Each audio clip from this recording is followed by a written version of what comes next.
ജമ്മു കാശ്മീരിൽ വീണ്ടും പാകിസ്ഥാന്റെ പ്രകോപനം. ജമ്മുവിൽ വ്യോമാക്രമണ ശ്രമം ഇന്ത്യ പരാജയപ്പെടുത്തി. സാംബയിൽ വെടിവയ്പ് തുടരുകയാണ്.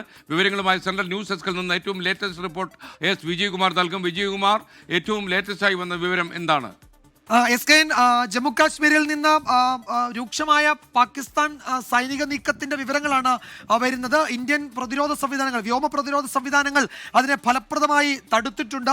ഡ്രോണുകൾ ഉപയോഗിച്ച് സിവിലിയൻ മേഖല ആക്രമിക്കാനായിരുന്നു പാകിസ്ഥാന്റെ നീക്കം. ആ ദൃശ്യങ്ങളിൽ നമുക്ക് കാണാൻ കഴിയും പാകിസ്ഥാന്റെ ഡ്രോണുകൾ കൂട്ടം കൂട്ടമായി ഇന്ത്യൻ മേഖലയിലേക്ക് വരുന്നത്. പക്ഷേ നമ്മളുടെ S-400 എന്ന നമ്മളുടെ മിസൈൽ പ്രതിരോധ സംവിധാനം ആകാശത്ത് വെച്ച് തന്നെ ഈ ഡ്രോണിനെ തകർത്തിട്ടുണ്ട്. സിവിലിയൻ മേഖലകൾ ലക്ഷ്യമിട്ടായിരുന്നു ഈ ഡ്രോണുകൾ ഇന്ത്യൻ ഭാഗത്തേക്ക് വന്നത്. അതിനിടയിൽ സാംബ സെക്ടറിൽ രൂക്ഷമായ വെടിവെപ്പും നടക്കുന്നുണ്ട്. പാകിസ്ഥാൻ F-16 വിമാനങ്ങൾ ഉപയോഗിച്ചാണ്, F-16 വിമാനങ്ങളും ഈ ആക്രമണത്തിൽ ഉപയോഗിച്ചു എന്ന വിവരമുണ്ട്. എന്തായാലും ഏതെങ്കിലും ഒരു ടാർഗറ്റ്, ഏതെങ്കിലും ഒരു ലക്ഷ്യം തകർക്കാൻ പാകിസ്ഥാന് കഴിഞ്ഞിട്ടില്ല. ഇത് വിവിധ വാർത്താ ഏജൻസികൾ നൽകുന്ന ഏറ്റവും പുതിയ ദൃശ്യങ്ങളാണ് പ്രേക്ഷകർ കാണുന്നത്.